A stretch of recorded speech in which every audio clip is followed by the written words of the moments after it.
Gentlemen, thank you very much for joining me. I see a Kiss t-shirt. It's going to come back to that, but we'll start with Adam first. Adam, how's your day going? Aside from, having to talk to me, knowing that you're one of the most added artists at active rock right now. I'm doing great, man. First of all, it's beautiful here. I'm hanging out in Newport Beach, Southern California. I live here in the summers. And it's fun, man. Life is great. Dameon and I have been at this now for a couple of years, and people are starting to get who we are, which is fun because, you feel like you're in an isolated box because it's been in your brain and mulling around your brain for so long. And when you start doing the creativity and get into writing the songs and producing the songs and then now performing the songs live, because we're starting to be a touring act as well now. Yeah. You realize that it starts to get very real, very fast. And it feels great. It feels great. Dameon, let me ask you this. And again, it will come back to Kiss because everything comes back to Kiss or Van Halen with this guy. The video game journey. Are you a consistent gamer for decades, or did you drop off after Genesis and then come back? So, yeah, when I was younger, obviously, I think one of my first consoles was a ColecoVision. I don't know if anybody remembers that. Oh, yeah. But, I had a ton of games on that. And then, obviously, Atari, it was arcades for us back in the day. We'd go and do all that. And I always liked those real cartoony games, remember that Thayer's Quest? I don't know if you remember that, but we used to go to this place. And I live in Oklahoma City. We used to go to this place in Shepherd Mall in Oklahoma City called the Gold Mine, and you'd go in there and there's just arcades for days. But as kids, man, we were all about that. As I got older, I became more of an EA Sports guy. I became more of a It's in the game. It's in the game. That's exactly right. So NBA, Madden, all that stuff. I'm still doing that. Well, following up on that, you said Oklahoma City. Now I know where the Austin Winkler tie or relationship comes from. Yeah. Correct assumption? Yeah, very correct assumption. I'm in another band too, on top of this with Aranda. And we used to tour with Hinder quite a bit. And then Austin obviously still lives here in Oklahoma City, as all those guys. But we actually met up in the local grocery store, and we were like, man, we should get together and put together a tour. I go, well, man, I'm in two bands. So what if we put all three bands together and do something? And that's what we're doing this summer. I mean, it's funny how things happen in the grocery store. That is a song unto itself. Things happen in the grocery store. But Adam, I've been leaving you out of this conversation. Which, by the way, just so you know, Darren, is incredibly rare. Usually, everyone loves to talk to me, and I'm asking Dameon the questions. So I love this. This is great. Well, back to you here, Adam. Video game, that same question I asked Dameon. Where were you at in terms of the consoles and the evolution? Because I do want to talk about Mike Tyson's Punch-Out, of course. Well, I mean, for me, it started, believe it or not, I had in television, which is probably just as bad as knowing what ColecoVision is.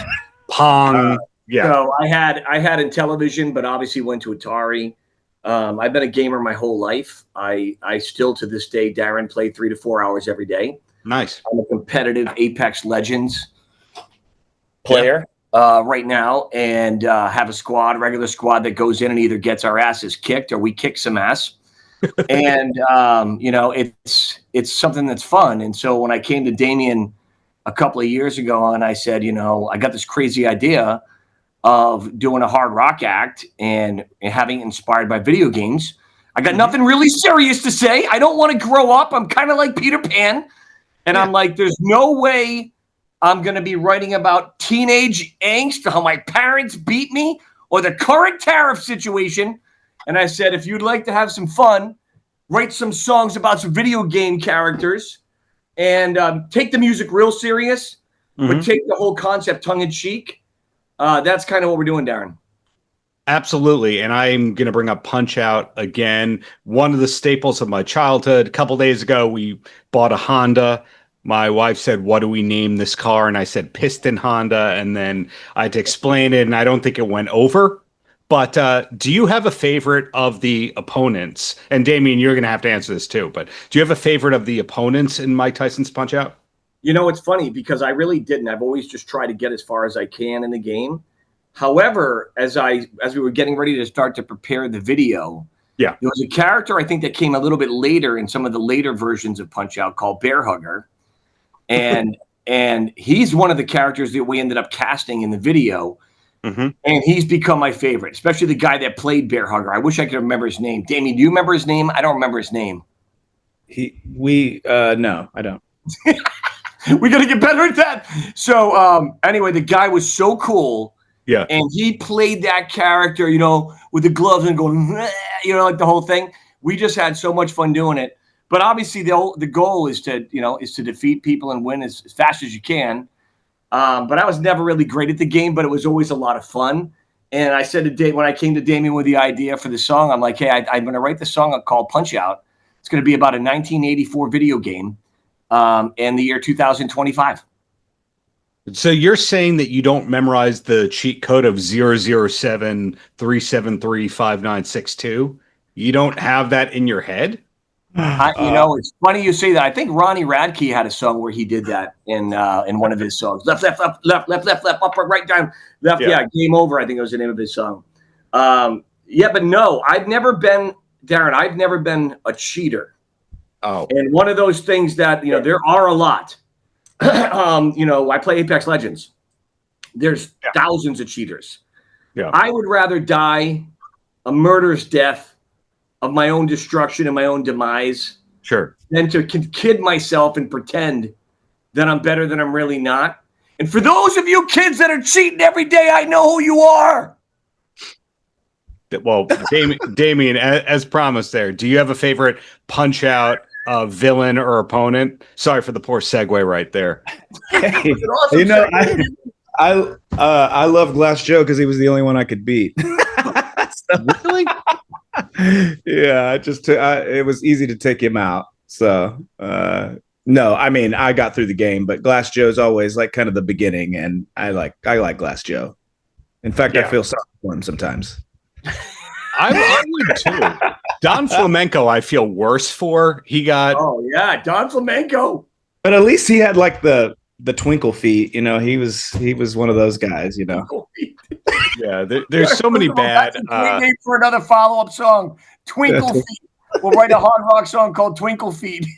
I was in the room, so I have a third of the publishing. But anyway, so Adam, bring it back to you here, and then we're going to talk a little Kiss with Dameon. How far ahead are you looking for the music project for AMP? In other words, some bands go, we've got this single, and then we're going to do this single and this tour. But it sounds like it's been organic success for your group. So we are actually very strategic, way more than you would think. We actually have just released Punch Out. Punch Out was recorded almost a year and 3 or 4 months ago. Wow. We have 2 full-length records that are done. We have an EP we have another full-length record we're working on in 2 weeks. And I tell this to people, Darren, it's like if you invest time and energy into a music project, I mean, we're going to invest time and energy into you because we literally have already 2 years worth of content done in the can. And then now it's just about release strategy. The reality is the DSPs like something every 4 to 6 weeks. So we're doing that. Dameon and I are still, because we're old school in the sense that we love full albums. We go far back as when we would walk into record stores and buy one of our new bands simply because of the artwork. We never even heard them. We didn't care, right? Like that's how old school we are. So we still like to release albums. So we'll do 5 to 6 singles, and then we'll drop a 12-song LP. And then we immediately, within 6 weeks, start, although this time it's been a little longer because Punch Out started getting traction. But then as I was talking to the people that I'm working with, that it's important that we keep the DSPs going. So we actually have a new single called Powered Up about Mega Man, inspired by Mega Man. You'd never know it's about Mega Man unless you know. But it's now coming we know. out. Oh, yeah, now that you know. And it's August 1st. So, we have a lot of fun. Dameon and I are like serial songwriters. You may or may not even know this, but Dameon is a platinum songwriter, a gold songwriter. Kelly Clarkson has performed 2 of his songs on their albums. He's had 5 or 6 top 20 active rock songs on radio. And so he's got a lot of that. And so, we've been good friends for years, and we love to enjoy writing with each other and performing. And, That's kind of how the whole thing in Genesis. But for people that want to know like what's coming, you can invest in us because we're already invested in you. And we're looking for fans. We want people to follow us. We are looking to break. We're not playing any games here. We're taking this very serious, which is why we're now a touring act. And if you want to have fun and you want to come to a concert that's a little bit different, I'm actually dressing up as Duke Nukem for the next 10 shows. And I call myself Fat Nukem Darren, the cousin of Duke Nukem. It's perfect. No, I didn't say that. You said that, but I appreciate your Paul Stanley-like candor with how you just delivered all those promos right there. But Dameon, back to you, Dameon. Are you a completist when it comes to being a Kiss fan, or you're more of the hits? In other words, if I start talking about Vinnie Vincent, you know who and what I'm talking about, correct? Oh yeah, the Vinnie Vincent invasion. I love the Vinnie Vincent invasion. Yeah, okay. I do. I know quite a bit about Kiss. What's funny is my first touch point with Kiss was my dad had, of all albums, Animalize with freaking Heaven's on Fire. Yeah, those, and so that was not even close to being one of the best Kiss records. But I remember, still a Kiss record. What was that? I said it doesn't matter. It was still a Kiss record. It was still, yeah. But Animalize Live, that MTV special, however, may be the best recorded Kiss concert there was. Those are fighting words. But back to you, Dameon. Yes. Well, I ended up loving more of kind of like Destroyer, Detroit Rock City, and then I thought Beth was, like a precursor to Journey's Faithfully. You know what I mean? It's like, it's kind of like one of those things where it's just like, oh my gosh. You have all these rock hits and these great songs, but then you have the ballad. And as a aspiring guitarist and musician at 13 years old growing up, I was like, this is where it's at. This is how you actually make a living doing things. This is the fun part, all these hard rock songs and all this stuff. But Beth, that was kind of the gold mine, It's the Lips of an Angel equivalent of what we're talking about right there. Yes, absolutely. So I find that there's certain hobbies that it's a very loyal fan base. 80s Nintendo would be there. Kiss is there. Wrestling, like 85 to 95 kinds of fans are lifers. Are there any other topics that you're extremely passionate about, Dameon? And before, well, Adam, you're going to get to answer that one too. I mean, if it's rock music, the trilogy for me, or the trinity for me, is Led Zeppelin, Beatles, and Jimi Hendrix. Those are the first three, I would say, like influence-wise, starting to write songs, starting to play guitar. All those were the kind of the genesis of, and I can talk about those three acts. I can list every song on every album on, those are my three topics. So to rudely interrupt you, you only listen to bands that Eddie Kramer engineered? Well, yeah, I love the Eddie Kramer stuff, but here's the thing. He's a genius, he's amazing. Sure. Have you ever seen some of the documentaries? Actually, there was one where it was like, do you know the album, The Cry of Love? Mm-hmm.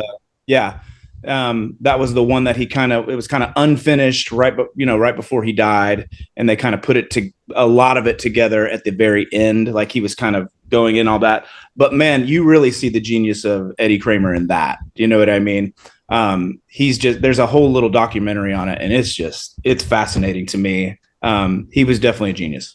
But coincidentally, the only four bands we hear Eddie Kramer associated with are Kiss, Hendrix, the Beatles, and who was the fourth one that you just said? Zeppelin. Zeppelin, yeah. Are there any other bands that Eddie Kramer worked with? Aren't those the only four? I don't know. That's a good question. Those are the ones I know. Coincidences. Right. Now, how much did Eddie Kramer pay you for this segment, Dameon? I'll tell you when we get off mic. I'll tell you when we get off mic. But not enough. But Adam, in your case, do you have a similar musical evolution to Damien's? Totally fine if the answer is no. That you were a Peter Cetera guy. No. So my dad was in disc jockey. My grandfathers were disc jockeys. My dad came home, and he had all these albums that he would get, and he would offer them to my brother and I before people even knew what they were. Sure. One was a Queen album. One was a Kiss album. My brother chose Queen. I chose Kiss.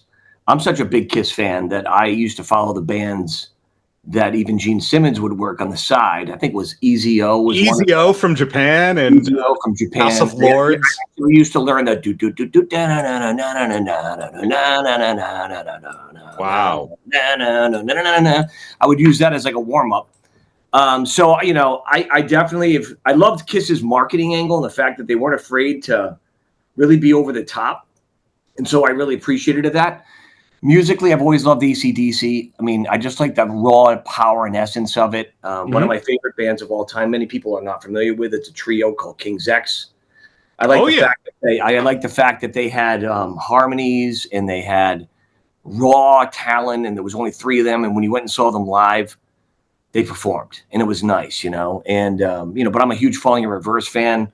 Asking Alexandria, Shinedown. I even like Nickelback. You can hear some of that influence in some of the stuff that I do. And I know there's haters out there. I don't know why people hate Success. I don't get it. But, you know, and you don't have to like everything to appreciate the awesomeness of it, right? But I was also raised on Fleetwood Mac and ABBA and Asia and Yes and, you know, all those types of things. So, you know, that's kind of like my musical influence. And Dameon and I are such lovers of rock, all things rock. When you listen, here's my Paul Stanley segment. When you listen to A.D.A.M Music Project, there is all different forms. You'll find new metal, you'll find classic metal, you'll find modern rock, you'll find active rock, you'll find some kid songs even mixed in there just for fun. And so, you know, as Dameon says, if you don't like one song, no problem, just hang in there, listen to the next one, you probably like it. So there's something for everyone we're trying to do. And in the heart of it, though, is hard rock. It's really what we love and what we're passionate about. And then I'm also a lover of pop culture. So like you said, hobbies, like to me, movies are great. Video games are great. I'm in another band called No More Kings. And I produced No More Kings. And we write songs all about, we were the guys that came up with the sweep the leg concept, which was the original cast of The Karate Kid way before Cobra Kai came out. Yeah. Zabka agreed to do it with us. And I produced that. That music video where Zabka's living in the trailer. That's right here. Oh, right yeah. Here. And Pete Mitchell and I from No More Kings, and Neil, my brother, conceived and concepted that idea along with William Zabka. I'm very proud of it. We've recently just did an album called Back, which is about Back to the Future. So I'm kind of like a big kid, Darren, like I like a dork in a lot of ways. But the one thing we take seriously is the music. The subject matter is kind of like a nod and a wink. We're having fun. But we're also trying to write songs in a fashion that could go beyond just people who like video games, right? So we try to make the lyrics generic enough that if you don't know, you're still going to like the song. But if you do know, you're going to love the song. So that's kind of the way we approach it. And that's my Paul Stanley segment. Well, no, you didn't start with people. You have to use people, comma, and then you have to say your point. So in future interviews, A.D.A.M, I want to see the people punctuation for what you do. Yes. But, you know, before I let you go, and the reason I'm cutting off is we are going to tape a part 2, a part 3, and a part 4 when we talk about A.D.A.M and Smile versus 5150 when that eventually happens. Yes. I can answer that immediately. My favorite, A.D.A.M and Smile, dude. Of course, or in Spanish, Sonrisa Salvaje. But back to the A.D.A.M project, you know, to tie a bow in all this. You said very strategic. You're looking ahead on the singles. You're looking ahead on the otherwise the full length, etc. Now, 2026, is that booked up? Of course, I'm not looking for an exclusive here. Is it booked up, and where do we follow? Where do we go to get the correct information about what's coming up for the band? So nothing is booked up yet. I mean, we are just now doing our first leg. You know, and so people are still trying to say, are we serious, right? I mean, is this just another internet band that came out in the 2020 era where everyone's working at home? or are we going to put in the work? And so we're putting in the work. Right. And so we're doing a 10-city, 11 days, right, Dameon, right? 11 days, 10 cities. 10 cities in 11 days. Yeah. And so we're serious. We would love to be booked up. That's probably the one area that the band could use some help. Is someone to help us with that, because right now, obviously, we're doing it ourselves. We are getting traction. Our streams continue to grow. Our listeners continue to grow. Our fans continue to grow. Yes. We put on an interesting show. So it's a little bit different than a lot of the other hard rock bands that you see, because we're involving gaming culture. It's a little unique, and it's fun. And so that's kind of, what our plans are, but we absolutely are planning on being out there 30, 40, 50 days next year. Easy. And Dameon, to track all those songs that you get placed and your 5 other bands, the best way to follow you is at Instagram? Instagram, yeah, just Aranda Music at Instagram. That's for us, that's great. And we're pretty attached to A.D.A.M Music Project in the sense of we feature on a lot of songs. I'm in the band. So you'll see a lot of cross promotion with both bands. And so it's actually kind of a really unique thing. It's kind of awesome. Paltrocast.